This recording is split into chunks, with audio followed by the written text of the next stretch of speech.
หนีบพี่น้องหนีบด้วยตีนพี่น้อง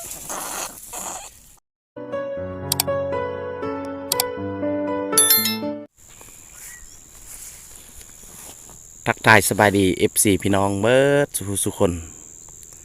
วันนี้ก็พบกันกับบรรยากาศตอนเช้าพี่น้องอยู่ให้อยู่สวนนะวันนี้ก็สิพาทุกคนมายามกับดักหนูที่เราได้วางกับดักไว้ตั้งแต่มื้อวานเนาะจำนวน14หลักพี่น้อง14ตัวแล้วก็เราใส่เหยื่อหอยพี่น้องเลย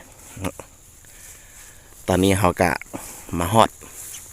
ไม้ที่เราได้วางกับดักไว้ละแล้วเราไปลุ้นๆพร้อมกันพี่น้องนี่แหละอยู่แคมสวนนะใกล้ๆสวนข้าวโพดสวนสลีพี่น้องเอาไปเราไปลุ้นๆพร้อมกันพี่น้องมันสีได้สำใดมื้อนี้เนาะทุกคนตอนนี้เราก็มาฮอดไม้ที่เราได้วางกับดักไว้แล้วพี่น้องสิแหละพี่น้องจะเรียบคันเทนาไปพุ่นเนาะเกี่ยวพุ่นไปรุ่นพร้อมกันพี่น้อง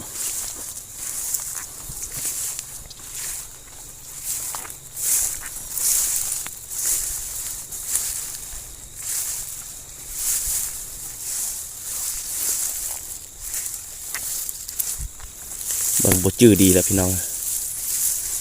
วางไว้ใส่แล้วบัดนี้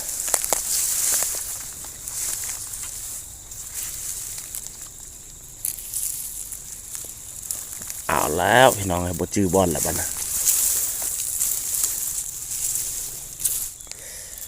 เบิ่งทุกคนอยู่นี่หลังแรกบ่ถือทุกคน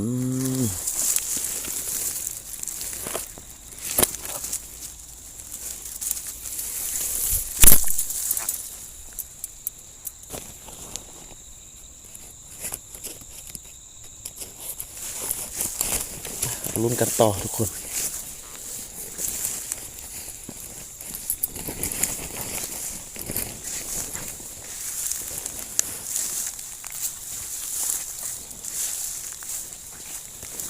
เสร็จทุกคนนะบ่มีหนูแล้วนี่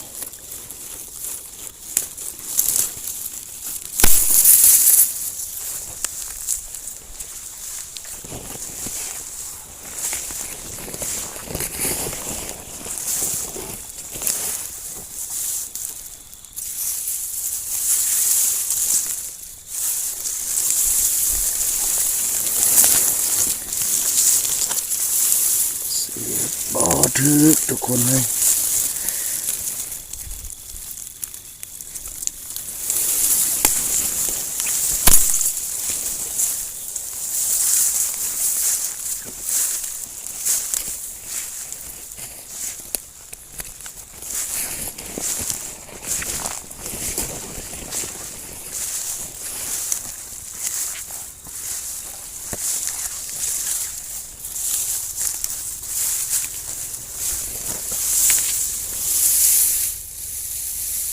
เอ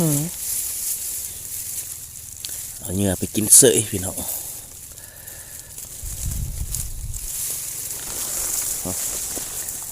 ขโมยเหงื่อไปกินเสย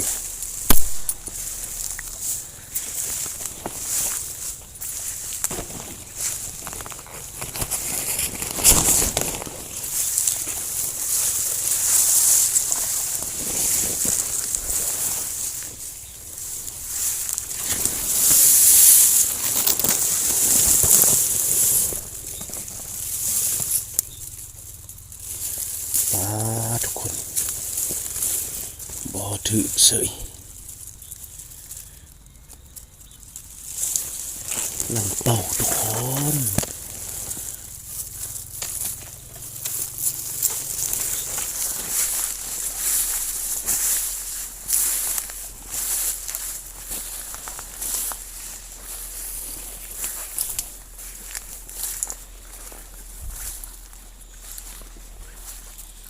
เสร็จทุกคนบ่ถือไปรุ่นต่อกันพี่น้อง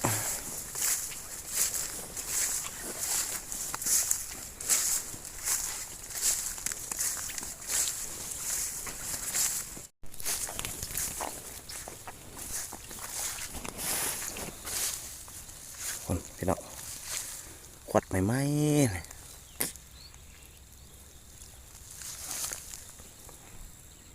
นี่เอาวางกับดักไว้ในนี่พี่น้องเบิ่งนำกันเบิ่ง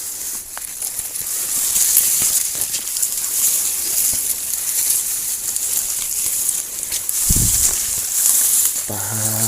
บุถือทุกคนนะแล้วมันนี่บ่มาดแล้วทุกคนนะ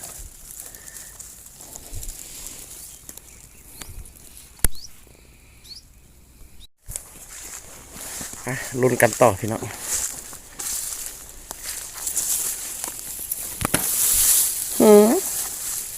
เรียบร้อยมาแล้วทุกคนเต็มเละ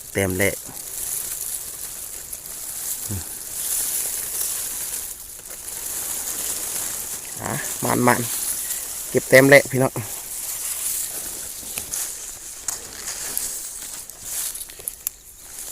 ไปต่อกันพี่น้อง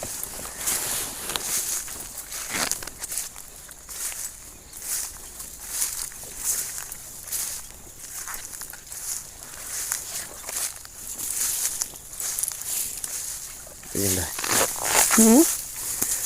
มาแล้วทุกคนยังบ่ตายทุกคนถึกขาทุกคนถึกขา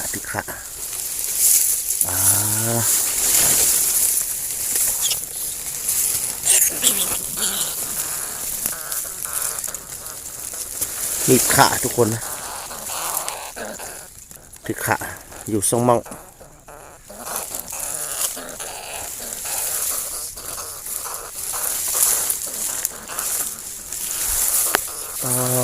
ปะเกือบหมดแล้วทุกคนนะถึกขา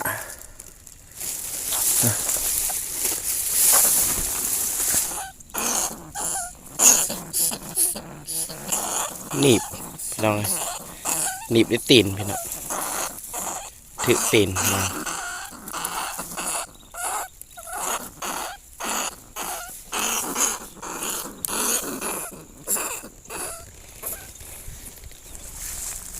ไปต่อกันพี่น้องหลังสุดท้ายพี่น้อง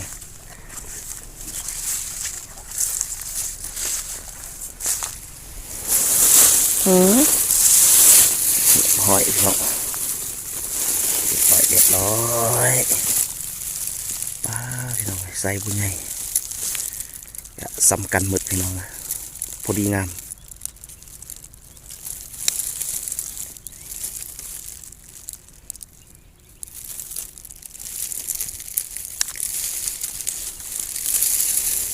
ขอเก็บก่อนทุกคน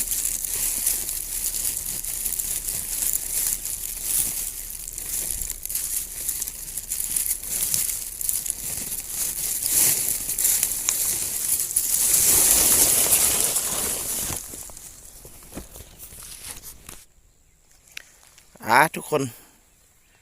การยามกับดักของเฮามื้อนี้นะได้หนู3 ตัวพี่น้องไซส์บุใหญ่แล้วก็บุเล็กบุน้อยปันใดพี่น้องไซส์พอดีงามสำหรับคลิปนี้สิปิดไว้เพียงสำนี้พี่น้องแล้วพบกันใหม่คลิปหน้าบ๊ายบาย